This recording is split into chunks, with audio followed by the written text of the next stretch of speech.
Hola, estimados estudiantes, espero les haya parecido interesante el video anterior y de introducción a la investigación de operaciones.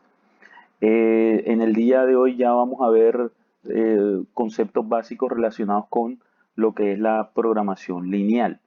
Y la programación lineal, básicamente, lo que va a estar eh, buscando es la solución de los problemas de investigación de operaciones en los cuales eh, los coeficientes de las variables, perdón, las variables están elevadas a la potencia, a la primera potencia, y no hay multiplicación entre las variables que necesitamos, a las cuales necesitamos hallarles la solución.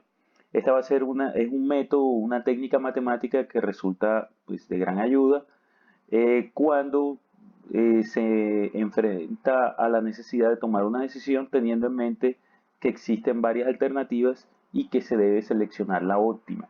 Esto es algo muy importante en la definición, ya que ustedes en sus cursos de cálculo eh, tenían sistemas de ecuaciones y en esos sistemas de ecuaciones había una única solución. En los problemas de programación lineal o de investigación de operaciones, en realidad no hay una solución, hay una gran cantidad de soluciones. Vamos a ver que hay unas soluciones que se conocen como soluciones factibles, ¿sí? Y hay otras que no son factibles. Entonces, dentro del conjunto de soluciones factibles, es decir, que cumplen con todas las condiciones del problema, nos interesa hallar cuál es la que da mejor resultado en la función objetivo, es decir, en el costo, en la distancia, en el tiempo, sea cual sea el objetivo que yo quiera o que yo tenga, entonces me interesa definir o determinar dentro de ese conjunto de soluciones factibles, pues cuál es la mejor solución y es la que vamos a conocer como solución óptima o óptimo del problema. Las actividades que debe desarrollar un administrador de empresas o un ingeniero industrial pueden ser resumidas de la siguiente manera. Debe administrar o gestionar recursos que son escasos, debe hacerlo en forma óptima, obviamente porque son escasos, son costosos, hay competencia. ¿Por qué o para qué debe hacerlo? Pues para satisfacer las necesidades de los clientes, resolver los problemas, optimizar procesos, reducir costos. ¿Y por qué debe hacerlo? ¿O quiénes van a ser los beneficiados? Pues las personas, los consumidores, porque van a tener su producto en el momento que lo necesitan a un costo bajo. Los socios de la empresa, pues porque van a aumentar sus utilidades y obviamente los mismos trabajadores de la empresa, pues que deberían verse también beneficiados por el bienestar que tendría la organización. La forma de lograr esto es a través de la programación lineal, que es un método o un proceso sistemático. Algunas de las aplicaciones en las que puede estar involucrada la programación lineal es, por ejemplo, un ingeniero industrial debe optimizar el uso de materia prima para que se debe adquirir para la elaboración de diferentes productos requeridos por los clientes. Un inversionista desea establecer la mejor forma de invertir su dinero y existen varias posibilidades con diferentes rendimientos financieros. Un ingeniero desea distribuir el tiempo disponible de los trabajadores en cada uno de sus procesos de tal manera que se minimicen los costos. Esas son algunas de las aplicaciones. Yo también en el video anterior les había hablado de otras aplicaciones de lo que es la programación lineal y lo que es la investigación de operaciones. El modelo de programación lineal consiste en representar tanto la función objetivo como las restricciones del problema a investigar dentro del esquema correspondiente a las ecuaciones simultáneas de primer grado. Esto es lo importante. Por eso es que hablamos de programación lineal, porque son ecuaciones de primer grado, es decir, las variables están elevadas a la primera potencia, desarrolladas bajo la siguiente secuencia. Lo primero es leer y entender el problema. Hay que invertir, pues aquí dicen 5 minutos, en realidad son los minutos que necesites para analizar el problema y elaborar mentalmente los pasos a seguir antes de iniciar el trabajo. La idea es leer, entender. Una vez hemos entendido el problema claramente, empezamos entonces a armar nuestro modelo. Eso es muy importante que lo tengan claro, no es simplemente voy leyendo y voy escribiendo, pues digamos, en la medida que vayan tomando práctica lo harán, pero inicialmente es leer el problema, entender el marco general de la situación, para ahí sí empezar a plantear ecuaciones o el modelo matemático. Lo segundo es establecer las variables de decisión. Si yo leo el problema, lo entiendo bien, pues voy a poder definir bien cuáles son las variables de decisión. Pero, ¿qué es una variable de decisión? Una variable de decisión es aquella sobre la cual usted como sujeto activo dentro del proceso puede tomar una decisión o una determinación que afecte la distribución del recurso analizado. En pocas palabras, es la incógnita a resolver. Se identifica con un símbolo o una letra y debe contener una unidad adecuada. Vamos a mirar acá. Una unidad debe un producto, un servicio, un verbo y un tiempo. Por ejemplo, una variable de decisión puede ser los kilogramos de cemento gris a producir por día en los jeans estilo clásico que se deben fabricar por mes, y esto es muy importante que lo haga. Se ve como algo obvio, como algo trivial, pero todos los días hay errores por no hacer esto. ¿Por qué? Porque aquí te aparecen las unidades, los kilogramos, y resulta que por allá había un indicador que está en libras y tú entonces trabajas el indicador de libras con esta variable además que está en kilogramos, y entonces la solución no te va a dar. O los tiempos de capacidad de producción los tienes para una semana y resulta que la variable de decisión te habla de producción por día. Entonces no va a ser consistente el problema y los resultados no van a ser consistentes. Entonces eso es muy importante que lo hagan en el momento que estén trabajando un problema, cuando vayan a definir la variable de decisión, que ella tenga su nombre, su primer nombre, su segundo nombre, su primer apellido y su segundo apellido. Los cuatro elementos son absolutamente necesarios. Definir la función objetivo, que se conoce como z. Aquí se establece a través de una ecuación lineal el objetivo que se desea alcanzar referido a maximizar o a minimizar. Como les decía anteriormente, en el video anterior, hay problemas que tienen múltiples objetivos. Nosotros no vamos a ver cómo se abordan ese tipo de problemas acá, sino que vamos a tratar o vamos a trabajar problemas con un solo objetivo. El objetivo puede ser un objetivo que se desee maximizar, como la utilidad, o un objetivo que se desee maximizar, como la utilidad o la producción, o objetivos que se deseen minimizar, como los costos, el tiempo o la distancia. En la parte de definición de la función objetivo, cada variable de decisión tiene una contribución a la función objetivo, denominada como C y J, la cual estará definida por una cantidad específica de acuerdo con las condiciones de cada producto o servicio. La ecuación que representa la función objetivo, sea minimización o maximización del problema, es Z, ya sea max o min. Si el problema es de maximización, se coloca Z max. Si es de minimización, se coloca Z min. Va a ser igual a la sumatoria de los C y J por los X sub I. ¿Qué es eso? Pues los X sub I son las variables de decisión. Este que está aquí son las variables de decisión.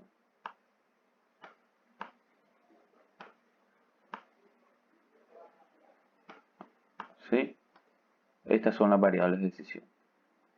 Y esta es la contribución, como decía acá arriba, es la contribución a la función objetivo de cada una de las variables de decisión. Por ejemplo, si vamos a la diapositiva anterior, a esta de acá, miren que aquí hablan de jeans estilo clásico que se deberían fabricar por mes. Puede que yo tenga jeans estilo clásico y jeans estilo moderno. Entonces, este puede ser jeans estilo clásico, este puede ser jeans estilo moderno, este puede ser faldas tal, este puede ser pantalones de drill, etcétera, etcétera. Entonces, cada uno va a ser la cantidad que se va a fabricar en el periodo de tiempo que nos estén indicando, ya sea un mes, una semana, un día, etcétera. Y este CIJ, vamos a suponer que el problema es maximización, este CIJ puede ser el margen unitario. Les recuerdo que el margen es, en el caso de margen unitario, el precio de venta del bien menos el costo del bien, entonces la diferencia entre esos dos nos da el margen unitario. Estos CIJ pueden ser los márgenes unitarios de, en este caso, los jeans clásicos, en este caso acá los jeans modernos, en este caso eran las faldas, creo, y en este caso serían los pantalones. C es simplemente un valor que hay que calcular, esto pueden ser tiempos, en este caso que les coloqué, pues eran dineros, puede ser distancia si estamos analizando un problema de ruteo, puede ser muchas cosas ese C, pero básicamente es la contribución que hace esta variable de decisión a la función objetivo. No piensen que C es costo necesariamente, como les digo, puede ser distancia, puede ser margen de contribución, puede ser costo, puede ser muchas cosas, pero básicamente lo que representa aquí es que un incremento en una unidad de cómo afecta la función objetivo, ¿sí? Es decir, si el C aquí es 3, es decir, que si XA es 1, la función objetivo va a aumentar en 3, si es 2, va a aumentar a 6 o va a ser 6, es decir, que cada vez que yo suba una unidad aquí, pues el impacto en la función objetivo es que va a aumentar en 3 unidades. Eso puede ser bueno si el problema es maximización o puede ser malo si es de minimización, pero eso ya lo miraremos más adelante. Después de establecer las restricciones del sistema, las restricciones se formulan a través de ecuaciones, las cuales establecen la distribución de cada uno de los recursos necesarios y disponibles, como la materia prima para elaborar los diferentes productos o en la prestación de un servicio. En este caso deberá existir el parámetro de mayor que o de menor que, según sea la condición de cada recurso. Bueno, esto simplemente es precisamente para poder definir los recursos, cómo se van a utilizar o ciertas condiciones. Entonces, ya miraremos cuando estemos expresando los problemas, miraremos que me interesa que mínimo se hagan tantas unidades. Entonces, si es mínimo, X, que es la cantidad a fabricar, debe ser mayor que, por ejemplo, 5.000. Si yo digo mínimo se deben hacer 5.000, eso quiere decir que la cantidad de X no puede ser inferior a 5.000, entonces tiene que ser mayor que 5.000. O puede ser que no, máximo se hacen 5.000, entonces la cantidad de X debe ser menor que 5.000, porque lo máximo que se pueden hacer o que quiero que se hagan es 5.000 unidades, y así sucesivamente. Hay restricciones en las cuales no vamos a tener relaciones de mayor que o menor que, sino de igual, ¿sí? Entonces también eso es importante que lo tengamos presente, que podemos encontrarnos con ese tipo de relaciones entre las ecuaciones, entre el lado izquierdo y el lado derecho de la ecuación. Establecer las condiciones de no negatividad, esto es muy importante. Siempre hay que colocar una restricción en la cual, en estos problemas de programación lineal, en la cual las variables de decisión son no negativas, es decir, tienen que ser mayores o iguales, aquí nos faltó el igual, mayores o iguales a 0. ¿Por qué mayores o iguales a 0? Porque, por ejemplo, si yo estoy minimizando y X es la cantidad de unidades a fabricar, entonces puede que me diga que debo fabricar menos 5.000. Entonces obviamente yo no puedo fabricar negativo. O el tiempo me dé negativo, por ejemplo, en otro tipo de problema, para que se minimice el tiempo total. Son cosas que no tienen lógica y lo que se busca mediante la restricción de no negatividad es precisamente que la solución del problema sea lógica y que sea implementable en la vida real, ¿sí? Bueno, los supuestos de la programación lineal, uno es la proporcionalidad. Esto tiene que ver con la contribución de cada actividad al valor de la función objetivo. Es proporcional al nivel de la actividad de X, que era lo que hablábamos ahorita. Si yo tengo que, ahorita decíamos que teníamos, por ejemplo, 3, ¿sí? Teníamos 3X Vamos a suponer que la variable se llama x1. Entonces, si este aumenta una unidad, eso quiere decir, esto es z, vamos a suponer que la función objetivo es z, perdón, z max, y lo vamos a representar de esta manera, es igual a 3x1. Entonces, quiere decir que en la medida que x aumente en una unidad, pues el impacto en la función objetivo va a ser de 3 unidades adicionales. O si x disminuye en una unidad, pues la función objetivo va a disminuir también en una unidad. Eso es muy importante que lo tengamos presente.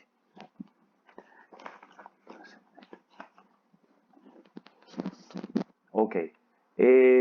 La aditividad, que quiere decir que cada función de un modelo de programación lineal, ya sea función objetivo del lado izquierdo de las restricciones funcionales, es la suma de las contribuciones individuales de las actividades respectivas.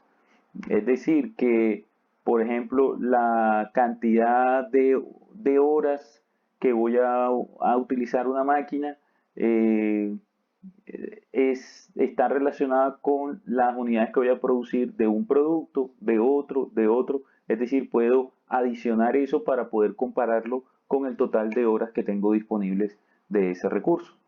Divisibilidad, las variables de decisión pueden tomar cualquier valor, incluso valores no enteros. Las variables de decisión pueden tomar cualquier valor, incluso valores no enteros que satisfagan las restricciones funcionales y de no negatividad. Es decir, que yo puedo tener una variable de decisión, vamos a suponer que x es mi variable de decisión y que representa el número de jeans a fabricar o el número de carros a fabricar en el mes. Entonces, vamos a ver qué pasó aquí. Vamos a borrar esto. ¿Qué pasa?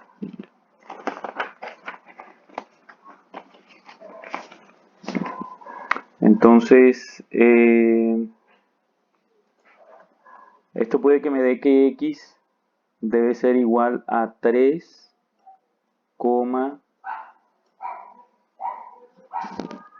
ese momento que está molestando aquí el software. Vamos a corregir esto. Vamos a suponer que nos dice que x debe ser 3,3 vehículos deben fabricarse. Entonces, obviamente, yo no puedo fabricar y vender 3,3 vehículos. O fabrico 3 y los vendo, o fabrico 4 y los vendo. Este punto 3, nosotros en este caso, en estos problemas iniciales, lo vamos a asumir así. Entonces, esa es otra de las cosas que hay que tener en cuenta en los problemas.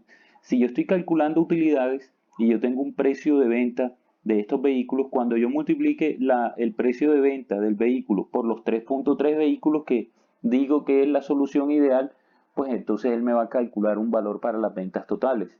Pero en realidad yo no puedo vender 3.3, yo solamente puedo vender 3, y son cosas que debemos tener muy claros al momento de vender el proyecto y ver hasta qué punto van a ser los beneficios que vamos a obtener del mismo, ¿sí? El punto 3 que queda ahí pendiente, obviamente eso es que es producto en proceso, pero yo no lo puedo vender. Entonces eso es importante que lo tengamos claro, y en este caso se asume que todo lo que se produzca es divisible y que no hay inconveniente. Certidumbre: se supone que los valores asignados a cada parámetro de un modelo de programación lineal son constantes conocidas. Esto también es importantísimo y es algo de lo que ya habíamos conversado anteriormente. Yo en los modelos de programación lineal voy a tener casos en los cuales, por ejemplo, manejo tiempos de producción y yo asumo que el tiempo de producción es constante, siempre a lo largo de un año. Y puede que por cuestiones, por ejemplo, ambientales, puede que en invierno, eh, en, en- en alguna ciudad del país,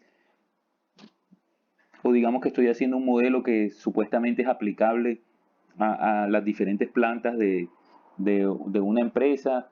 Entonces, dentro de eso, pues tengo que el consumo de vapor de una empresa es tanto en Bogotá y tanto en Barranquilla, y asumo de que es el mismo, y ambas trabajan, pues, por decir algo, con cartón y deben secar el material, etcétera. Resulta que el consumo de energía en Bogotá va a ser menor y no puede utilizar el mismo parámetro con Barranquilla porque como la presión atmosférica es mayor en Barranquilla a la que hay en Bogotá, el agua va a hervir a una menor temperatura en Bogotá, es decir, se puede secar el material más rápido y de pronto la máquina puede correr más rápido de lo que va a correr en Barranquilla, o el consumo de energía va a ser mayor en Barranquilla para poder secar el material, ¿sí? Mediante esta máquina. Entonces miren que son cosas muy importantes que se deben tener en cuenta. Eh, los valores que vamos a colocar ahí se asume que son constantes, pero uno debe tener muy claro de dónde viene la información o la información de los tiempos, sabiendo de que son variables, no, las personas no trabajan a la misma velocidad todos los días, o los precios, digamos que yo trabajo con un producto que se cotiza en bolsa y las cotizaciones de bolsa fluctúan, entonces yo debo tener claro que yo voy a trabajar ahí es con un valor promedio, con un estimado, y que las fluctuaciones puede que afecten la calidad de la solución que yo he dado. Bueno, entonces estos son los supuestos finales. En el próximo video ya vamos a ver cómo hacer unos pequeños planteamientos de problema para ya después posteriormente empezar a solucionarlos mediante el método gráfico. Que estén muy bien y nos vemos en el próximo video.